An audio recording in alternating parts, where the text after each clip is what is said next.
Bom dia, eu sou a Marcela e eu vou falar sobre o artigo Caracterização Estacional das Variáveis Físicas, Químicas, Biológicas e Ecotoxicológicas em um trecho do Rio Paraíba do Sul, São Paulo, Brasil. E para começar a contextualizar sobre o artigo, eu vou falar um pouco sobre o rio. Esse rio está localizado entre três estados da região sudeste, são eles Minas Gerais, São Paulo e Rio de Janeiro, e ele é um forte e importante eixo de desenvolvimento socioeconômico para o país. Isso acontece devido à sua elevada população, à sua urbanização e à sua grande atividade industrial no local. E por ser um rio de grande porte, né, de grande importância, ele acaba sofrendo muito impacto ambiental também, devido à sua grande utilização do solo, da sua ocupação do solo, né? E resultando na retirada de vegetação, na grande utilização de insumos nas atividades agrícolas e também em lançamentos de efluentes domésticos e industriais sem tratamento nesse corpo hídrico. E essas ações elas influenciam e interferem diretamente na qualidade da água, tanto que ele é uma das maiores demandas nacionais e uma das piores disponibilidades de águas acessíveis à população. E qual seria o objetivo desse artigo, né? O objetivo desse estudo foi avaliar os efeitos da precipitação e sua relação com as variáveis associadas à qualidade da água no Rio Paraíba do Sul. Isso aconteceu em um trecho paulista, frente aos impactos causados pelas atividades humanas. Agora falando um pouco sobre a metodologia, foi avaliado um trecho do rio no estado de São Paulo, entre os municípios de Aparecida e Cachoeira Paulista. E como a gente pode ver na imagem, o rio é essa faixa azul escura e foram escolhidos pontos da margem em que houvessem bastantes atividades, como as atividades urbanas, que é essa manchinha em vermelho. E também, se a gente olhar nessa parte, tem bastante atividade agrícola, que é essa verdinha clara. Então foram priorizados pontos que houvessem essas atividades acontecendo. E como isso aconteceu, né? Foram realizadas 5 coletas em 8 pontos diferentes do Rio, em 4 municípios, durante um ano, os anos de 2013 a 2014. E os municípios que participaram dessa coleta foram Aparecida, Guaratinguetá, Lorena e Cachoeira Paulista. Foram feitos diferentes ensaios com essas amostras para poder avaliar alguns parâmetros e determinar a qualidade da água.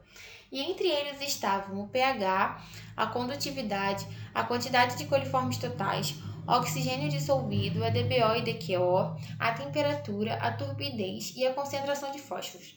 E também foram realizados ensaios bioensaios para determinar os efeitos tóxicos agudos e os efeitos tóxicos crônicos. Já em relação aos resultados, foram utilizados limites estabelecidos pela Resolução CONAMA 357/05 para um corpo hídrico de classe 2. Essa resolução ela fala sobre a classificação dos corpos de água e suas diretrizes ambientais para esse enquadramento. E o rio de classe 2 são águas destinadas ao abastecimento domésticos, proteção das comunidades aquáticas, entre outras questões. Então, foi assim que eles puderam chegar a determinadas conclusões. A primeira que a gente pode falar é o pH. O pH ele variou dentro do limite estabelecido, porém ele ficou muito próximo ao limite inferior. Em relação à condutividade, ela variou de 80 a 240 microciemes por centímetro, porém a maioria das amostras ficou inferior a 100.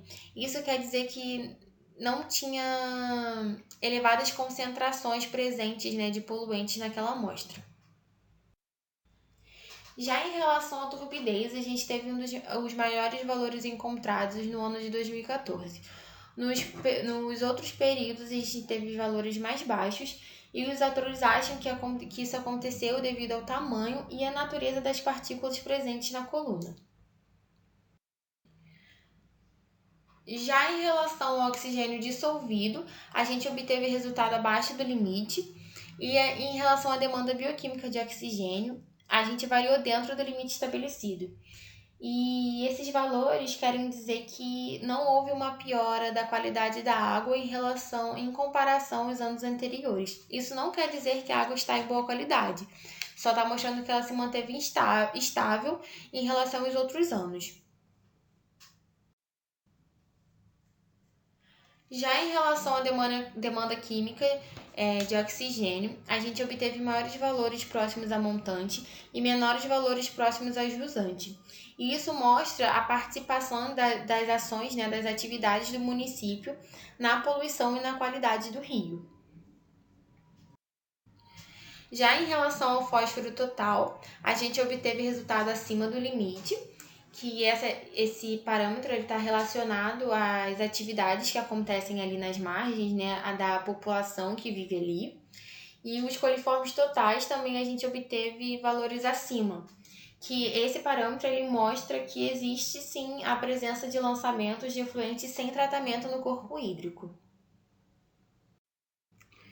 Já em relação aos resultados nos bioensaios, a gente tem duas imagens aí, né? A tabela e essa imagem que mostra a variação de precipitação durante o estudo. Então, de 40 amostras, 22,5 apresentam efeitos tóxicos crônicos e 5% apresentam os efeitos tóxicos agudos. E o estudo pôde concluir que em períodos de maiores precipitações existia a presença de efeitos tóxicos crônicos. E uma observação importante feita foi que nessa área não existiam as matas ciliares e vegetações. Então a gente pode concluir e afirmar que a vegetação ela funciona assim como uma proteção do solo, porque um solo sem vegetação ele fica muito mais suscetível a esses deslocamentos de componentes tóxicos, né?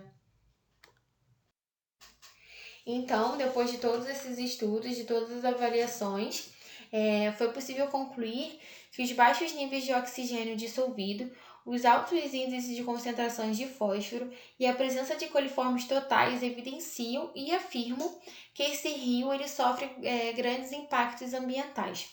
Então, para melhorar esse cenário, melhorar a qualidade da água, é preciso investir e mudar algumas ações.